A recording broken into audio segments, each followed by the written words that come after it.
Salut tout le monde, j'espère que vous allez bien. Bienvenue sur ma chaîne de Dominique le Voyageur. Aujourd'hui, je vous parle à bord de mon véhicule emménagé pour vous faire découvrir un nouveau camping gratuit que j'ai découvert l'année passée grâce à ma copine, cette fois-ci, non grâce à Overlander, car ça se trouve dans sa ville natale qui est le Cayama, à environ 1h30 de l'Outaouais.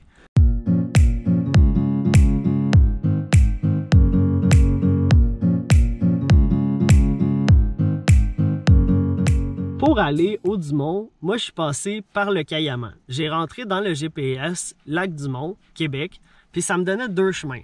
Ça me donnait vers Luxville ou quelque chose comme ça dans ce coin-là, dans l'Outaouais, ou par le Cayama. Puis vu que j'allais rejoindre ma copine là-bas, j'ai décidé de passer par le Cayama.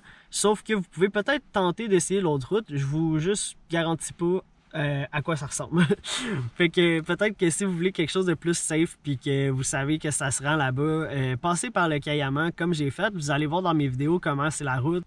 C'est pas les plus belles routes du monde. Fait qu'il faut se préparer mentalement à prendre son temps. Si vous avez une petite voiture comme la mienne qui est vraiment basse, si vous voulez pas cogner ou risquer de briser quelque chose sur votre véhicule, c'est quand même bon de faire attention. Parce que les routes pour y aller, vous allez voir sur les vidéos, ils ont bien des trous, bien des roches, puis des fois ça fait ça comme ça comme ça, comme... Ça penche beaucoup, ça bouge beaucoup, puis on veut pas aller trop vite dans ces temps-là. Mais si vous avez un véhicule qui est quand même haut, ou un 4 roues, un side-by-side, c'est parfait. Ça prend beaucoup moins de temps, mais je vous conseillerais, là, avec une petite voiture, d'arriver là en début de journée pour vraiment prendre votre temps pour monter la montagne avant qu'il fasse noir, dans le fond, parce que c'est toujours place de s'installer quand il fait noir.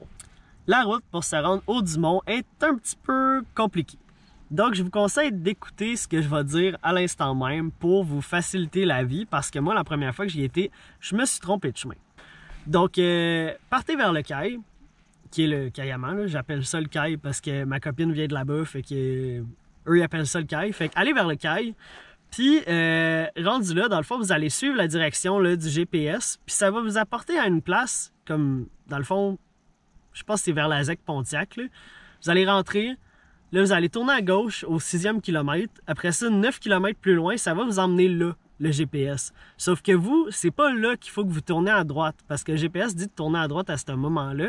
Vous, il faut que vous continuez encore, je vous dirais peut-être environ 4 km. Environ. Il va y avoir même comme une place où il va y avoir un lac à gauche, un petit lac à gauche. Vous allez continuer, puis quand vous allez arriver, vous allez le savoir, parce que dans le fond, ça va être une grande place où il n'y a pas beaucoup de bois. Là. Ça va être comme un gros rond là, où vous pouvez vous tourner de bord, dans le fond. Comme le premier endroit où le GPS voulait vous faire tourner à droite. Mais là, c'est comme la deuxième fois que vous allez voir ça.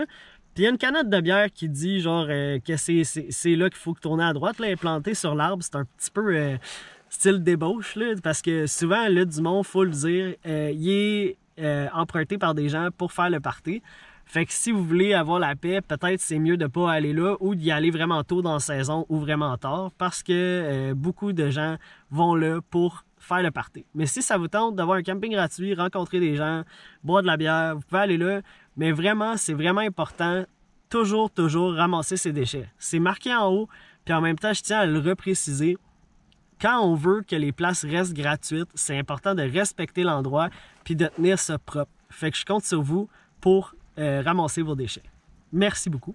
Il va y avoir aussi un genre de pancarte, là, je vais vous mettre ça, je pense que je l'ai filmé. Je vais vous filmer l'entrée dans le fond, vous allez voir sur les vidéos. Il y a une pancarte qui dit que c'est accès interdit, mais dans le fond, c'est plus accès interdit. C'est pour ça que la pancarte elle a été baissée. C'est qu'avant, justement, les gens ne savaient pas ramasser, fait qu'ils avaient fermé l'endroit aux gens, puis maintenant, ça a été tout nettoyé. Puis ils comptent sur les gens pour ne pas refaire la même erreur.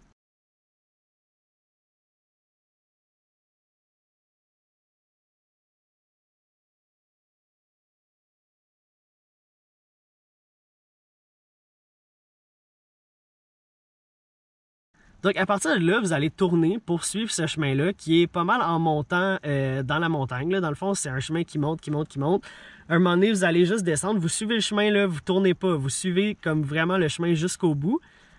Ben, vous tournez pas. Vous allez tourner, mais vous n'allez pas dans d'autres chemins, là, parce qu'il y a plusieurs chemins en y allant. Il y a beaucoup de pistes de side-by-side ou de 4 roues. Mais vous suivez comme le chemin principal là, à partir de là. Puis vous allez voir une autre pancarte aussi qui dit accès interdit. Puis là, vous allez monter une côte. Rendu là, il va y avoir une affiche qui va pointer la droite. Vous suivez cette affiche-là, vous tournez à droite parce qu'il y a deux chemins qui font une fourche. Vous prenez droite, puis vous continuez. Vous allez voir, rendu en haut, il y a un méga stationnement.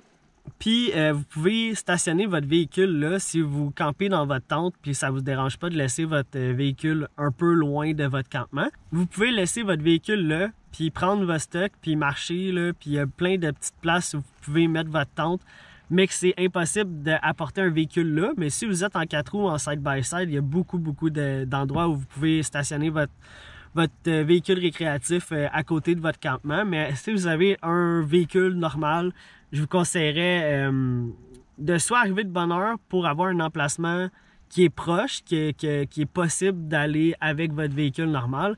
Mais s'il n'y a plus de place, vous stationnez votre véhicule dans le gros stationnement. Puis il y a beaucoup de camping gratuits tout au long là, du tour du lac. Dans le fond, là, vous allez voir sur les vidéos. Ce qui est vraiment le fun avec ce camping-là, c'est que quand on campe en haut, on a vraiment une magnifique vue sur le lac puis les montagnes. C'est de toute beauté. L'eau est super transparente. On peut même voir, j'ai eu la chance l'année passée là, de plonger là, de faire de l'apnée. Puis on peut même voir plein d'huîtres au fond de l'eau. C'est super beau. Puis il y a une longue plage de sable qui fait tout le tour du lac. Puis elle va vraiment loin dans l'eau. Fait que tu peux marcher loin en voyant au fond sans avoir besoin de nager. Là. Tu peux juste marcher dans l'eau. C'est vraiment grand. Si vous avez une tente, vous pouvez marcher, puis il y a beaucoup de places où vous pouvez mettre votre tente. Là. Même en bas, sur la plage, vous descendez, là, la première entrée que vous allez voir, vous descendez pour aller à la plage, vous tournez à droite, comme, mettons, droite, puis là, il y a des places dans le bois là, où vous pouvez mettre votre tente, puis qu'il y a des spots à feu aussi. J'ai vu des gens là camper l'année passée. Puis c'est vraiment le fun parce que vous êtes vraiment sur le bord de l'eau. Fait que c'est magnifique aussi. C'est juste que vous pouvez pas descendre votre voiture là, à moins que vous voulez risquer peut-être d'avoir de la misère à remonter ou d'avoir du sable dans votre auto, là, comme ça se peut pas. Mettons que j'y irais plus si j'aurais un 4x4 ou un véhicule récréatif. Puis on dirait vraiment qu'il y a des campings vraiment loin là, sur la plage. Fait qu'à vous de découvrir. Je vais sûrement y aller à nouveau cet été pour vous en dire un peu plus là-dessus. Peut-être que je ferai une autre vidéo. Je vais essayer d'y aller dans un temps où c'est plus occupé pour que vous pouvez voir un peu c'est quoi la dynamique de l'été versus la dynamique de quand moi je suis allé en fin de semaine puis qu'il y avait absolument personne. Vous pouvez également emmener votre bateau. Il y a un accès de mise à l'eau. Puis ça a même l'air qu'il y a beaucoup de poissons. C'est sûr que moi, j'y étais, c'était environ en septembre, là, fait que j'ai pas vraiment plongé longtemps. Mais il paraît qu'il y a beaucoup de poissons. Puis il y a des gens qui font de la pêche. Donc si vous avez un bateau, ça a l'air que c'est une bonne place pour pêcher aussi. Il y a possibilité, I guess, de faire du sidou aussi, toutes les activités nautiques, d'acheter un petit bateau gonflable puis de se laisser flotter sur l'eau. Vous allez vraiment triper sur ce camping-là autant que moi, j'en suis sûr, parce que c'est vraiment de toute beauté. Mais tous ces campings-là sont pas tous accessibles en voiture. Il y en a juste quelques-uns au début qui sont accessibles avec votre auto si vous avez une petite voiture comme la mienne puis pas un véhicule récréatif. Mais bon, il y a en masse de place. Tant qu'à moi, vous allez trouver votre endroit. Faites juste arriver tôt dans la semaine.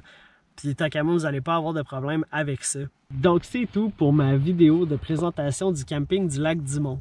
Si jamais vous avez aimé, je vous inviterai à liker ma vidéo. Et si vous avez envie de me laisser des commentaires, allez-y, ça me fait toujours plaisir de vous lire. Si vous avez envie de découvrir plus de camping gratuits cet été, je vous inviterai à vous abonner à ma chaîne et peut-être la partager si vous voulez. Ça me ferait vraiment un plaisir que vous soyez avec moi dans mon aventure. Sur ce, bonne journée!